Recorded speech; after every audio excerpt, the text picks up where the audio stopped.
A polythene piece rubbed with wool is found to have a negative charge of 3 into 10 - 7 coulomb. Polythene piece जिसको वूल से rough किया गया, polythene piece के ऊपर, ये मान लिया पॉलीथीन पीस है, इसके ऊपर नेगेटिव चार्ज है -3 इंटू 10 - 7 कूलम। तो वूल पे जो वूल होगा उस पर कैसा चार्ज आ चुका होगा, उस पर पॉजिटिव चार्ज आ चुका होगा। कितना? Same 3 into 10 - 7 coulomb. ठीक, एक पे पॉजिटिव चार्ज आया तो दूसरे पे कैसा चार्ज आया? नेगेटिव चार्ज आया। अब पहले पार्ट में पूछ रहे हैं estimate the number of electrons. Number of electrons कितने ट्रांसफर हुए होंगे, कहाँ से कहाँ? तो इस पर नेगेटिव चार्ज आया ना, इस पर पॉजिटिव चार्ज आया, तो इलेक्ट्रॉन्स वूल से पॉलीथीन पे ट्रांसफर हुए होंगे। इलेक्ट्रॉन्स जो हैं वूल से पॉलीथीन पे ट्रांसफर हुए होंगे। पॉलीथीन इसलिए कैसे चार्ज हो गई है? नेगेटिवली चार्ज हो गई है। और वूल पे कैसा चार्ज आ गया? पॉजिटिव। कितने इलेक्ट्रॉन्स ट्रांसफर हो गए होंगे? तो वही quantization of charge Q equal to n e. कितना चार्ज ट्रांसफर कर रहे हो आप? 3 इंटू 10 - 7। नंबर ऑफ इलेक्ट्रॉन्स आपको निकालने हैं। इलेक्ट्रॉन के चार्ज का मैग्नीट्यूड 1.6 इंटू 10 - 19। तो कितने इलेक्ट्रॉन्स के बराबर चार्ज ट्रांसफर हुआ होगा? अप्रोक्सीमेट 3/1.6 इंटू 10 कितना आ जाएगा? ये 12 इलेक्ट्रॉन्स। ये थोड़ा सा डिवाइड कर लेना आपको। इतने इलेक्ट्रॉन्स के बराबर इतने इलेक्ट्रॉन्स ट्रांसफर हुए होंगे। ठीक है, डिवाइड करके कुछ अप्रोक्सीमेट आपको आंसर मिल जाएगा वूल से पॉलीथीन की तरफ। दूसरे पार्ट में पूछ रहे हैं is there a transfer of mass from wool to polythene. क्या मास भी ट्रांसफर हुआ होगा? बिल्कुल हुआ होगा, क्योंकि जब इलेक्ट्रॉन्स मूव करेंगे तो इलेक्ट्रॉन्स पे सिर्फ चार्ज नहीं होता है, इलेक्ट्रॉन्स के पास मास भी होता है। और जब इलेक्ट्रॉन्स इसके ऊपर एक्सेस में पहुंच रहे हैं तो इसका मास स्लाइटली इंक्रीज हो गया होगा और इसका मास स्लाइटली डिक्रीज हो गया होगा। Two insulated charge copper sphere A and B have their centre separated by 50 centimetre. 50 centimetre separation है centre to centre distance. What is the mutual force of electrostatic repulsion if the charge on each is 6.5 into 10 - 7 coulomb. दोनों पे same charge है, repulsion का force पूछ रहे हैं कितना होगा। The radii of A and B are negligible compare to the distance of the separation. जो ए और बी की रेडियस हैं, जो उनके साइजेस हैं, वो काफ़ी छोटे हैं comparison in compare to the distance between the centres. तो उनको हम पॉइंट चार्ज की तरह ट्रीट करेंगे। उनको हम कैसे ट्रीट करेंगे? पॉइंट चार्ज की तरह। तो फोर्स का फॉर्मूला कितना होता है? फोर्स पूछा रिपल्शन का force K Q1 Q2 upon R square. K होगा 9 इंटू 10 Q1 हो जाएगा आपका 6.5 इंटू 10 - 7। Q2 भी इतना ही है 6.5 into 10 - 7। K Q1 Q2 upon R square. R कितना है? 50 सेंटीमीटर, मतलब 0.5 इंटू 0.5। तो ये सॉल्व कर लेना है, इतना इलेक्ट्रोस्टैटिक फोर्स ऑफ रिपल्शन आपको मिल जाएगा। ठीक है, कौन सा फॉर्मूला लगाया हमने? F is equal to K Q1 Q2 upon R square. अब अगले पार्ट में ये पूछ रहे हैं what is the force of repulsion if each sphere is charge double the above amount. अगर हम चार्ज दोनों स्फीयर का डबल कर दें और डिस्टेंस जो है वो हाफ कर रहे हैं तो फोर्स कितने टाइम्स हो जाएगा? तो चार्ज अगर आप डबल करोगे तो 2 यहाँ आ जाएगा, चार्ज डबल करोगे 2 यहाँ आ जाएगा, और डिस्टेंस हाफ करोगे तो R/2 का स्क्वायर करना पड़ेगा, तो 4 फिर से ऊपर आ जाएगा। 4 ऑलरेडी वहाँ था, एक 4 और आ गया, तो नेट फोर्स जो है वो कितने टाइम्स हो जाएगा? 16 टाइम्स हो जाएगा। चार्ज डबल कर दिया, डिस्टेंस आधी कर दी, तो नेट फोर्स कितना हो जाएगा? 16 times. Suppose the spheres A and B in exercise 1.12 have identical sizes. दो स्फीयर हैं, आइडेंटिकल साइज के हैं, A एंड B। चार्ज कितना था पता है हमें, तो उस चार्ज को मैं मान लेता हूँ Q0। इस पर भी चार्ज कितना था? Q0, और इस पर भी चार्ज कितना था? Q0। अब एक गेम चल रहा है। गेम ये है कि एक तीसरा स्फीयर है जो सेम साइज है, ठीक है, एक और स्फीयर है आपके पास सेम साइज का, ठीक है, C मान लेते हैं इसको। ये तीसरा स्फीयर है, ये सेम साइज का है। अब करना क्या है, ये third sphere of same size but uncharged is brought in contact with the first and then brought in contact with the second. ये अनचार्ज स्फीयर है, इसको पहले फर्स्ट के साथ कॉन्टैक्ट में लेके आते हैं और फिर इसको सेकंड के साथ कॉन्टैक्ट में लेके आते हैं और फिर इसको हटा दिया जाता है, और नया फोर्स ऑफ रिपल्शन पूछ रहे हैं। तो आप देखो अभी फोर्स ऑफ रिपल्शन कितना, अगर डिस्टेंस इनके बीच में आ रहा है तो अभी जो फोर्स ऑफ रिपल्शन है F1 मैं लिखता हूँ इसको, तो वो है आपका K Q0 अपॉन आर का स्क्वायर। ये अभी फोर्स और रिपल्शन है, ये हमें सारी वैल्यूज पता है, हम कैलकुलेट कर सकते हैं इसको। इक्वेशन 1। अब समझना सी को जब मैं ए के साथ कांटेक्ट में लेके आऊँगा तो होगा क्या। जैसे ही मैं सी को ए के साथ कांटेक्ट में लेके आऊँगा, ये दोनों बराबर साइज के हैं तो आधा आधा चार्ज शेयर करेंगे, तो ए पे चार्ज बचेगा Q0/2 और सी पे कितना आ जाएगा Q0/2। ठीक, उसके बाद सी को मैं बी के पास लेके आया तो सी पे कितना चार्ज था Q0/2। अब जैसे ही इन दोनों के साथ कांटेक्ट में आएगा तो अब क्या होगा, अब टोटल चार्ज का आधा आधा डिस्ट्रीब्यूट हो जाएगा। तो टोटल चार्ज कितना है, इस पे है Q0/2, इस पे है Q0, तो टोटल चार्ज है 3Q0/2। तो आधा इस पे आ जाएगा, यानी बी पे जो चार्ज आएगा वो आ जाएगा 3Q0/4 और ए पे भी चार्ज जो आ जाएगा वो कितना आ जाएगा 3Q0/4। और फिर इस सी को यहाँ से रिमूव कर दिया है। तो नई सिचुएशन में जो नई सिचुएशन है उसमें ए के पास जो चार्ज है वो है Q0/2, ये ए के पास चार्ज है, और बी के पास जो चार्ज बचा है वो बचा आपके पास 3Q0/4। तो नया जो फोर्स लगेगा F2 वो लगेगा आपका Q1 कितना है Q0/2, Q2 कितना है 3Q0/4 upon R square divided by R square. तो अगर आप गौर से देखोगे तो इसमें जो नया फोर्स है वो 3/8 टाइम्स ऑफ ओरिजिनल फोर्स है। जो नया फोर्स है F2 वो कितना है 3/8 times original force F1। Clear. तो आपने ओरिजिनल फोर्स कैलकुलेट किया ही है पिछले क्वेश्चन में, उसकी वैल्यू आप यहां डालो और 3/8 कर दो, आपको नया फोर्स मिल जाएगा।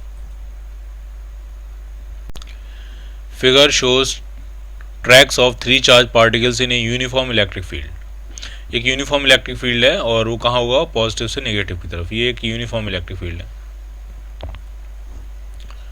और उसमें 3 चार्ज पार्टिकल्स मूव कर रहे हैं, उनका ट्रैक दिए हुए हैं। ठीक है, तो पहले तो साइन आपको बताने हैं, तो आपको आराम से समझो इलेक्ट्रिक फील्ड नीचे की तरफ है, तो जो नीचे की तरफ डिस्प्लेस हो रहा है वो पॉजिटिव चार्ज होगा, और जो इलेक्ट्रिक फील्ड के अपोजिट डायरेक्शन में डिस्प्लेस हो रहे हैं वो दोनों कैसे चार्ज होंगे, नेगेटिव चार्ज। तो ये दोनों नेगेटिव चार्ज होंगे, ये कौन सा होगा आपका पॉजिटिव चार्ज। ठीक, which particle has the highest charge to mass ratio. Charge to mass ratio पूछ रहे हैं, हाईएस्ट किसका है, तो जिसका डिस्प्लेसमेंट सबसे ज़्यादा होगा उसका चार्ज टू मास रेशियो सबसे ज़्यादा होगा। ठीक है, तो इस डायग्राम को देख के हम कुछ नहीं कह सकते क्योंकि इसमें इतना साफ नहीं है कि ये कितना नीचे आया है, डिस्प्लेसमेंट वगैरह नहीं, सिर्फ अंदाजा ही लगाया जा सकता है कि कौन किसका डिस्प्लेसमेंट अपने ओरिजिनल पाथ से सबसे ज़्यादा हुआ है। जिसका डिस्प्लेसमेंट सबसे ज़्यादा हुआ होगा उसी का चार्ज टू मास रेशियो सबसे ज़्यादा होगा।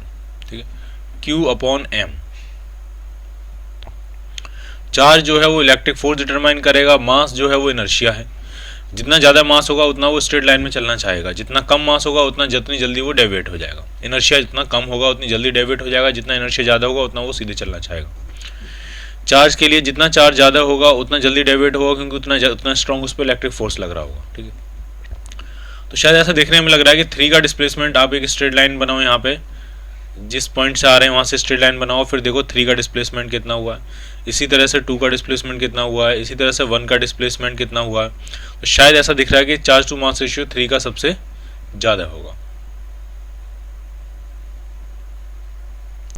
Consider a uniform electric field E = 3 × 10⁻³ I Newton per coulomb. एक इलेक्ट्रिक फील्ड है, यूनिफॉर्म है, एक्स डायरेक्शन में, मैग्नीट्यूड है 3 × 10⁻³ Newton per coulomb. What is the flux of this field through a square of side 10 cm whose plane is parallel to YZ plane? Plane YZ plane के parallel है। आराम समझो पहले इसको, ये X है, ये Y है, ये मान लिया Z है। तो जो स्क्वायर प्लेट है वो इस तरह से रखी हुई है जो YZ प्लेन में है। ठीक है, कौन से प्लेन में, ये YZ प्लेन। और इलेक्ट्रिक फील्ड कौन सी डायरेक्शन में, इलेक्ट्रिक फील्ड X डायरेक्शन में, ये इलेक्ट्रिक फील्ड है। तो आपको नहीं लगता कि इलेक्ट्रिक फील्ड जो है वो सरफेस के एकदम परपेंडिकुलर है, तो जो फ्लक्स आएगा वो सिंपली हो जाएगा electric field into area, direct. वैसे E cos थीटा होता है, लेकिन इस केस में थीटा जो है वो 0 है। क्यों, एरिया वेक्टर भी सरफेस के परपेंडिकुलर, इलेक्ट्रिक फील्ड भी सरफेस के परपेंडिकुलर, एरिया वेक्टर भी सरफेस के परपेंडिकुलर, इलेक्ट्रिक फील्ड भी सरफेस के परपेंडिकुलर। तो ये दोनों एक दूसरे के पैरेलल हो जाएंगे, तो थीटा कितना हो जाएगा आपका 0 डिग्री। तो कितना आ जाएगा फ्लक्स, आपका फ्लक्स आ जाएगा E कितना है 3 × 10⁻³ और एरिया 10 सेंटीमीटर है यानी 0.1 मीटर, इसका स्क्वायर करेंगे तो 0.01 आ जाएगा। तो कितना फ्लक्स आ जाएगा 30। यूनिट क्या बनेगी Newton per coulomb into metre square, ठीक है, 30 newton per coulomb into metre square, इतना फ्लक्स पास कर जाएगा। दूसरे पार्ट में कह रहे हैं what is the flux through the same square if the normal to this plane makes 60 degree with the x axis. अब स्क्वायर जो है इस तरह से बेंड कर दिया गया, ऐसे टेढ़ा कर दिया स्क्वायर, ताकि सरफेस का जो नॉर्मल है वो एक्स एक्सिस के साथ कितना एंगल बना रहा है, ये जो एंगल है वो 60 डिग्री बना रहा है। इसका मतलब एरिया वेक्टर और इलेक्ट्रिक फील्ड इनके बीच में एंगल कितना हो गया, ये 60 डिग्री। तो फ्लक्स कितना पास करेगा, वही फॉर्मूला है, लेकिन अब फॉर्मूला क्या बन जाएगा, ई ए कॉस 0 नहीं रहा, अब क्या बन गया कॉस 60। तो ई ए का प्रोडक्ट तो 30 आ ही रहा है और कॉस 60 होता है हाफ, तो ये कितना आ जाएगा, ये आपका आ जाएगा 15 newton per coulomb into metre square. Clear. What is the net flux of the uniform electric field of exercise 1.15 through the cube of side 20 centimetre oriented so that the faces are parallel to the coordinate planes. आराम समझना हो क्या रहा है यहाँ। ये मान लिया वाई एक्सिस है, ये मान लिया एक्स एक्सिस है, ये मान लिया जेड एक्सिस है। Electric field positive x direction में था, लेकिन पहले क्यूब बनाते हैं। क्यूब कैसा है, तो क्यूब आपका इस तरह का है,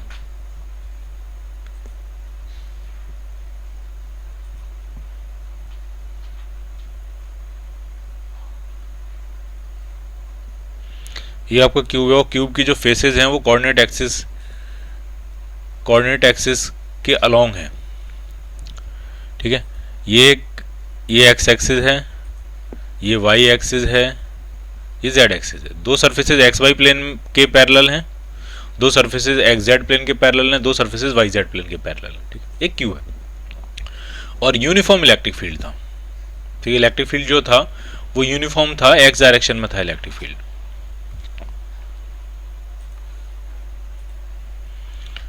तो एक चीज आप समझो,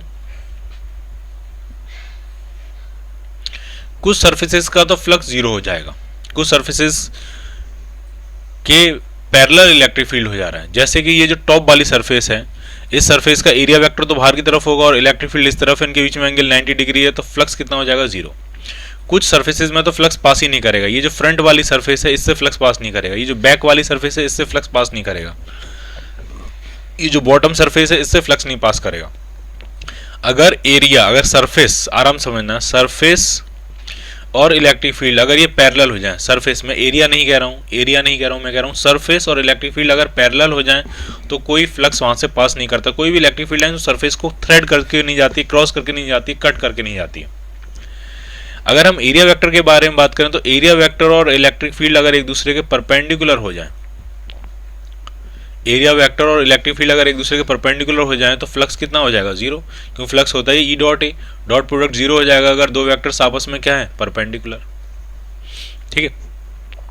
तो इस सिचुएशन में सिर्फ इस सरफेस से फ्लक्स पास करेगा और इस सरफेस से फ्लक्स पास करेगा, और वो भी ये है कि जितना फ्लक्स यहाँ से एंटर कर रहा होगा उस सरफेस से उतना ही फ्लक्स यहाँ से एग्जिट कर जाएगा, तो नेट फ्लक्स कितना हो जाएगा 0, और बाकी किसी सरफेस से फ्लक्स पास नहीं कर रहा है, ठीक है। इसको आप इन जनरल समझो कि अगर किसी रीजन में यूनिफॉर्म इलेक्ट्रिक फील्ड है, इलेक्ट्रिक फील्ड कैसा है, यूनिफॉर्म, कांस्टेंट इलेक्ट्रिक फील्ड है, यूनिफॉर्म इलेक्ट्रिक फील्ड है, यूनिफॉर्म एंड कांस्टेंट, ठीक। तो उस रीजन से मैं आप कैसा भी कोई भी 3D क्लोज सरफेस रख दो, क्लोज सरफेस होनी चाहिए, कैसी भी कोई भी क्लोज सरफेस होनी चाहिए, ठीक है, ठीक है। एक स्फीयर रख दो, एक क्यूब रख दो, कैसी भी कोई भी क्लोज सरफेस रख दो, तो उससे नेट पास होने वाला नेट फ्लक्स कितना होगा 0। जितनी लाइन्स यहाँ से एंटर करेंगी उतनी लाइन्स यहाँ से एग्जिट कर जाएंगी, जितनी यहाँ से एंटर करेंगी उतनी लाइन्स क्या कर जाएंगी, एग्जिट कर जाएंगी। तो नेट फ्लक्स कितना होगा आपका 0। कंडीशन समझ में आ रही है आपको। अगर इलेक्ट्रिक फील्ड कैसा है, यूनिफॉर्म, तो किसी भी क्लोज सरफेस से पास होने वाला नेट फ्लक्स कितना होगा 0। Careful measurement of the electric field at the surface of a black box indicates that the net outward flux through the surface of the box is 8 × 10⁻³ Newton metre square पर coulomb. कोई एक box होगा, black box से अंदर कुछ दिख नहीं रहा है, उसकी सरफेस से पास होने वाला नेट जो आउटवर्ड फ्लक्स है, यानी अंदर पॉजिटिव चार्ज होगा, नेट चार्ज पॉजिटिव होगा, ठीक है। नेट जो फ्लक्स है वो आउटवर्ड फ्लक्स है, आउटगोइंग फ्लक्स है, तो अंदर प्रेजेंट जो नेट चार्ज होगा वो कैसा होगा, पॉजिटिव। कितना वो है 8 × 10⁻³ Newton per coulomb into metre square. पूछ क्या रहे हैं फर्स्ट पार्ट में, what is the net charge. तो नेट जो फ्लक्स होता है वो होता है Q in upon epsilon naught या Q enclose upon epsilon naught. उसके अंदर जो प्रेजेंट नेट चार्ज है अपॉन एप्सिलॉन नॉट के बराबर होता है नेट फ्लक्स। तो यहाँ से हम फाइंड कर सकते हैं कि कितना एनक्लोज चार्ज है, कितना इनसाइड चार्ज प्रेजेंट है। तो बस कुछ नहीं करना है आपको, इसमें एप्सिलॉन नॉट से क्या कर देना, मल्टीप्लाई 8 इंटू 10⁻³ एप्सिलॉन नॉट की वैल्यू आपको पता होती है, कांस्टेंट है उसकी वैल्यू पता होती है आपको, और यूनिट भी डालना। तो इसमें जो सब कुछ कट पिट के जो आंसर आएगा वो किस में आ जाएगा, आपका कूलम्स में। ठीक।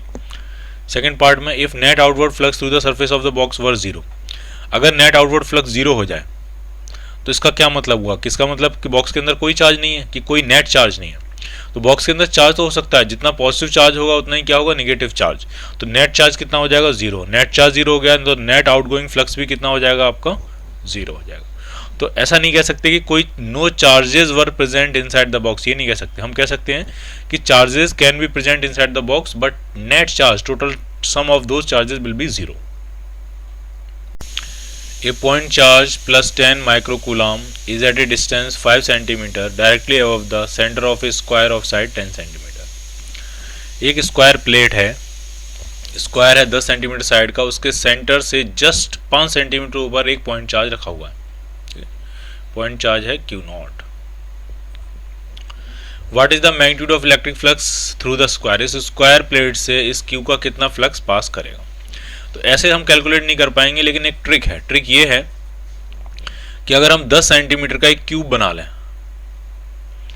10 सेंटीमीटर का हम क्या बना लें, क्यूब, ठीक है, और उसके सेंटर पे अगर हम चार्ज रख दें तो क्या वो नीचे वाली सरफेस के सेंटर से 5 सेंटीमीटर ऊपर होगा। तो इस पूरे क्यूब से नेट फ्लक्स कितना पास करेगा, तो Q0 अपॉन एप्सिलॉन नॉट, ये नेट फ्लक्स पास करेगा। और क्यूब की सरफेसेस कितनी होती हैं, 6, और सेंटर पे अगर चार्ज रखा है तो हर सरफेस से बराबर फ्लक्स पास करेगा। तो किसी भी एक सरफेस से कितना फ्लक्स पास करेगा, इंटू 1/6। तो एक सरफेस से पास करने वाला जो फ्लक्स होगा, flux passing through any one surface will be Q0 upon 6 epsilon not.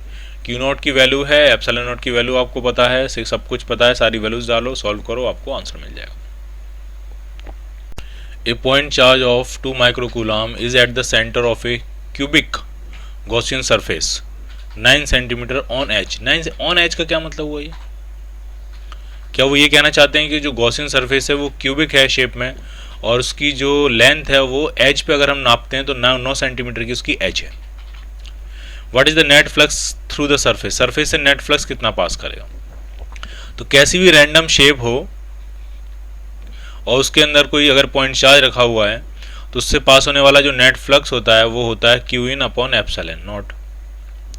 तो Q in कितना है, Q in है आपका 2 माइक्रोकूलम, और एप्सिलॉन नॉट की वैल्यू आपको पता होती है, और सारी वैल्यूज डाल लेना है, सॉल्व कर लेना है और आपको आंसर मिल जाएगा। ठीक है, आंसर की यूनिट क्या होगी, आंसर की यूनिट वही होगी जो कि फ्लक्स की यूनिट होती है, यानी newton per coulomb into metre square. Point charge causes an electric flux of -1 × 10⁻³ Newton metre square पर कूलम। ये माइनस का मतलब क्या है, इलेक्ट्रिक फ्लक्स नेगेटिव है। इलेक्ट्रिक फ्लक्स नेगेटिव, इसका मतलब आउटकमिंग फ्लक्स नहीं है, इनकमिंग फ्लक्स है। फ्लक्स जो है वो सरफेस के अंदर जा रहा है, सरफेस से बाहर नहीं आ रहा। आउटवर्ड फ्लक्स नहीं है, इनवर्ड्स फ्लक्स है। To pass through a spherical Gaussian surface of 10 centimetre radius centred on the charge. एक गॉसियन सरफेस है, ये चार्ज, इसका जो सेंटर है उस पर चार्ज रखा हुआ, और जो फ्लक्स है नेगेटिव फ्लक्स का मतलब फ्लक्स जो है वो सरफेस में, गॉसियन सरफेस में कहाँ जा रहा है, अंदर जा रहा है। तो अंदर तभी जाएगा जब ये अंदर वाला चार्ज कैसा होगा, आपका नेगेटिव, तभी फ्लक्स इनकमिंग होगा। फ्लक्स कितना फ्लक्स पास कर रहा है, वो फ्लक्स आपको दिया है -1 × 10⁻³ Newton per coulomb into metre square. और फ्लक्स होता क्या है, फ्लक्स होता है Q अपॉन एप्सिलॉन नॉट, और यहाँ से आप नेट चार्ज कितना प्रेजेंट है उसके अंदर वो निकाल सकते हो। फर्स्ट पार्ट में कह रहे हैं if the radius of the Gaussian surface were double, अगर हम रेडियस डबल कर दें, रेडियस गॉसियन सरफेस की हम क्या कर दें, डबल, ऐसे डबल कर दिया हमने रेडियस, तो उससे क्या फर्क पड़ेगा, क्या उससे अंदर प्रेजेंट चार्ज बदल जाएगा कि एप्सिलॉन नॉट की वैल्यू बदल जाएगी, तो कोई फर्क नहीं पड़ेगा। सरफेस आपकी कैसी भी हो, किसी भी शेप की हो, ठीक है, अगर उसके अंदर प्रेजेंट चार्ज Q है तो उससे पास होने वाला फ्लक्स जो होगा वो Q अपॉन एप्सिलॉन नॉट ही होगा, फिर चाहे वो सरफेस क्यूबिकल हो, स्फेरिकल हो, बड़ा स्फीयर हो, छोटा स्फीयर हो, कोई फर्क नहीं पड़ेगा। तो रेडियस डबल करने से फ्लक्स पे कोई फर्क पड़ेगा? फ्लक्स पे कोई फर्क नहीं पड़ेगा, उतना ही फ्लक्स पास करेगा। What is the value of point charge? Point charge की वैल्यू हम इस इक्वेशन से निकालेंगे। इस वैल्यू में बस एप्सिलॉन नॉट से क्या कर देना आपको, मल्टीप्लाई, और आपको क्या मिल जाएगी, पॉइंट चार्ज की वैल्यू मिल जाएगी।